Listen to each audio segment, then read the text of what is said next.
अस्सलाम tenth class हम exercise number 13.3 complete कर चुके हैं, जो कि हमारे शार्ट सिलेबस में क्वेश्चन थे।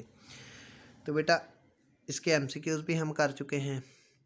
तो आज हम बेटा रिव्यू एक्सरसाइज करेंगे इसका क्वेश्चन नंबर 2। बेटा क्वेश्चन नंबर 2 है right the short answer of the following question.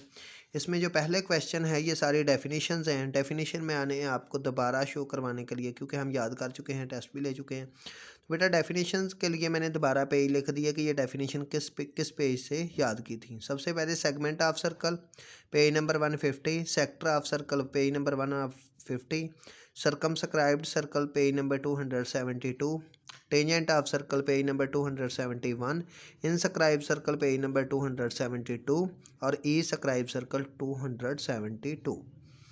अब बेटा इसका क्वेश्चन नंबर 2 का सेकंड पार्ट है, यह है length of each side of regular octagon is 3 cm, measure its perimeter. हमने बेटा एक रेगुलर ऑक्टागन है। ऑक्टागन कौन सी फिगर होती है बेटा, जिसकी 8 साइडें हों, और रेगुलर ऑक्टागन के 8 साइडों की लेंथ बराबर है। तो हमने इसका पेरीमीटर मालूम करना है, यानी कि इसकी बाउंड्री की लेंथ मालूम करनी है। तो बेटा इसको आसान सा क्वेश्चन है। सबसे पहले लिखेंगे नंबर ऑफ साइड्स।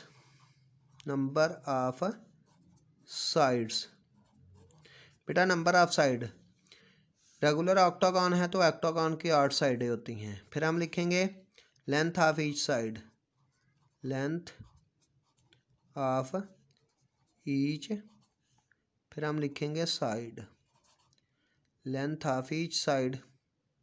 क्योंकि रेगुलर है इसलिए हर साइड की लेंथ क्या होगी, बराबर होगी, 3 cm है।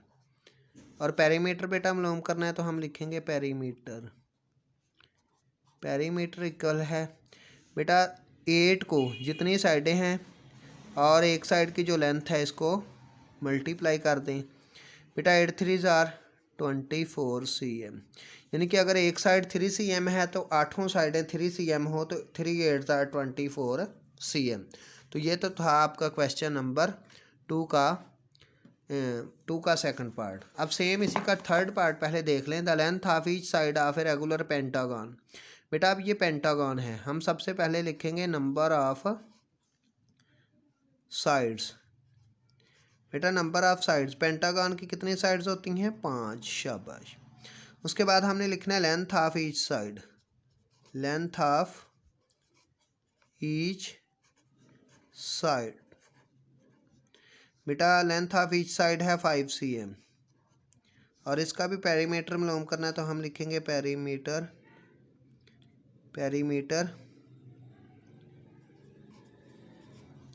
बेटा जितनी साइडें हैं उसको और एक साइड की जो लेंथ है इसको आपस में मल्टीप्लाई कर दें। 5 साइड्स थी, एक साइड की लेंथ 5 cm, हम मल्टीप्लाई करें तो ये बनेगा 25 cm।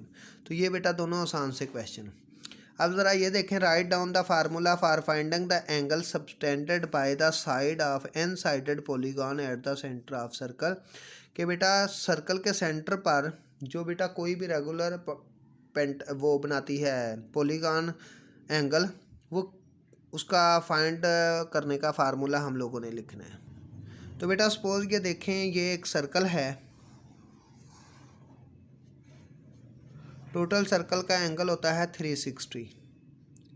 ठीक है, टोटल सर्कल का एंगल 360। यहाँ पर सपोज हमने कोई ट्राइंगल बना दी। बेटा ट्राइंगल कौन सी, रेगुलर। अब ये देखना कि ये ट्राइंगल बेटा सेंटर पे कितना एंगल बनाती है। तो बेटा यहाँ पर जो एंगल बनेगा वो उसने पूछा है, तो इसका फार्मूला होता है 360 डिग्री और जितनी उसकी साइडें हों जो फिगर बनाई है। इस ट्राइंगल की कितनी साइडें हैं, 3। तो बेटा ये फार्मूला होगा 360/3, लेकिन अगर 4 साइडें हों तो फिर 4, तो अगर 5 हों फिगर की साइडें तो नीचे 5। तो लेकिन सर्कल का टोटल एंगल एक जैसा ही रहता है, नीचे जो साइडों की तादाद बदलती जाएगी। तो नीचे हम लिख देंगे n का मतलब होगा नंबर ऑफ साइड्स। तो अगर ट्राइंगल की बात करें बेटा, ये एंगल हमने पढ़ा 60, अगर रेगुलर ट्राइंगल हो तो ये एंगल भी 60 का, ये भी 60 का, ये भी 60 का, लेकिन बेटा ये इनस्क्राइब एंगल है, तो सेंट्रल एंगल ये 60, ये 60, ये 60, तो बेटा यहाँ पर जो सेंटर पे एंगल बनता है ये इसका डबल होता है, 120 होता है। ठीक है, तो 360 को 3 पे डिवाइड कर दे तो आंसर 120 आएगा। तो यहाँ पर जस्ट हमने फार्मूला लिखना है 360 डिग्री डिवाइडेड बाय n। तो ये फार्मूला है बेटा किसी भी n पॉलीगॉन का सेंट्रल एंगल मालूम करने का सर्कल के अंदर, कि वो पॉलीगॉन सर्कल के अंदर कितने का एंगल बनाएगी। तो इसका सिर्फ इतना ही आंसर है 360 डिग्री ओवर n। तो बेटा ये आपके यहाँ पे आप लोगों का सिलेबस समझ ले ख़त्म हो गया है, क्योंकि 13 के 13 चैप्टर जो कि हमारे शार्ट सिलेबस थे वो हमने कर लिए हैं।